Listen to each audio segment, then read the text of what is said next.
ଆମ ସହିତ କିଛି ଏମିତି ହେଇଯିବ ଆମେ ଭାବି ବି ନଥିଲୁ। ତ କ'ଣ ହେଲା ଆସ ଦେଖିବା। ତ ଜୟ ଜଗନ୍ନାଥ ସାଙ୍ଗମାନେ, ମୁଁ ହେଲି ସବ୍ୟ, ମୁଁ ସ୍ୱାଗତ କରୁଛି ଆଉ ଏକ ନୂଆ ବ୍ଲଗ୍କୁ। ତ ଆଜି ଗାଧେଇ ପାଧେଇ ଖାଇକି ପିଇକି ବସିଥିଲି। ଆଜି ଆମର ଫାଇନାଲ୍ ଥିଲା, ତ ଇଏ ଆସିଲା ଆମ ଘର ପାଖରୁ ମୋତେ ପିକ୍ କରି ଆମେ 4 ଜଣ ବାହାରି ପଡ଼ିଲୁ କୁଆଡ଼େ ନା ଖେଳିବାକୁ ଫାଇନାଲ୍। କାହିଁକିନା ଆଜି ଆମର ଅଛି ଫାଇନାଲ୍, ତ ତାଙ୍କର ସେମିଫାଇନାଲ୍ ସରିଲାଣି। ଫୋନ୍ କରିଥିଲେ ତ ସେଥିଲାଗି ବାହାରି ଗଲୁ 4 ଜଣ। ଦେଖିପାରୁଥିବେ କିଛି ସମୟ ରାସ୍ତାରେ ଗଲା ପରେ ତାପରେ ଆମେ ଫାଇନାଲି ପହଞ୍ଚି ଯାଇଥିଲୁ ତାଙ୍କ ପଡ଼ିଆ ପାଖରେ। ଦେଖିପାରୁଥିବେ ଖେଳ ଏବେ ବି ଚାଲି ନାହିଁ ବୋଧେ, ନା ଖେଳ ସରିଗଲାଣି ଅଲରେଡ଼ି।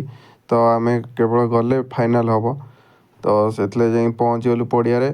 ଫଟାଫଟ ପହଞ୍ଚି ଯାଇ ଡ୍ରେସ୍ କୋଡ଼୍ ପିନ୍ଧି ଆମ କ୍ୟାପ୍ଟେନ୍ ଆଉ ଭାଇସ୍ କ୍ୟାପ୍ଟେନ୍ ପଳେଇଲେ ଟଚ୍ ପକାଇବାକୁ। ତ ସିଏ ପଳେଇଲେ ଟଚ୍ ପକାଇବାକୁ, ତ ଆମେ ତ ଯିବାର ନାହିଁ। ତ ମୁଁ ଟିକେ ରହିକି ମୋ ମୁହଁଟାକୁ ଟିକେ ଦେଖାଇଦେଲେ। ଦେଖିପାରୁଥିବେ ତା କିଛି ସମୟ ପରେ ସେ ଟଚ୍ ହାରିକି ପଳେଇ ଆସିଲେ। ତ ଟଚ୍ ହାରିକି ଆସିଲା ପରେ ଫାର୍ଷ୍ଟ ଆମର ମନ ଦୁଃଖ ହେଲା ଏଠି। ଟଚ୍ ହେଲା ପରେ ଆମେ ଫାର୍ଷ୍ଟ ବ୍ୟାଟିଂ କଲୁ। ତ ବ୍ୟାଟିଂ କ'ଣ କରିବୁ ଆଉ, ଆମର ଓପନିଂ ଯୋଡ଼ି ପଳେଇଲେ ବାହାରିକି। ତ ଓପନିଂ ଯୋଡ଼ିରୁ ଜଣେ ଭଲ ଖେଳିଲା, ଆଉ ଜଣେ ତ ଏତେ ଖେଳିପାରିଲାନି। ତ ତଥାପି ଆମେ 80 ରନ୍ର ତାଙ୍କୁ ଟାର୍ଗେଟ୍ ଦେଇଥିଲୁ। ଦେଖିପାରୁଥିବେ କିଛି କ୍ଲିପ୍ ଆମ ବ୍ୟାଟିଂର।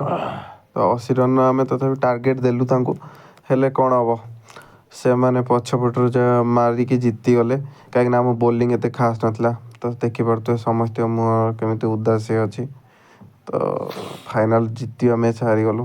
ତ ତଥାପି ଇଏ ହସୁଛି ମିଛଟାରେ, ୟା ମନ ଭିତରେ କେତିକି କଷ୍ଟ ମୁଁ ହିଁ ଜାଣିଛି। ତ ସେ କହିଲା ଟିକେ କପ୍ଟା ଦେଖେଇଦେ। ତ ମୁଁ କହିଲି ହଉ ଠିକ୍ ଅଛି ଦେଖେଇ ଦେଉଛି। ଦେଖିପାରୁଥିବେ। ତ ରହୁଛି, ଦେଖା ହେବ ନେକ୍ସଟ ବ୍ଲଗ୍ରେ।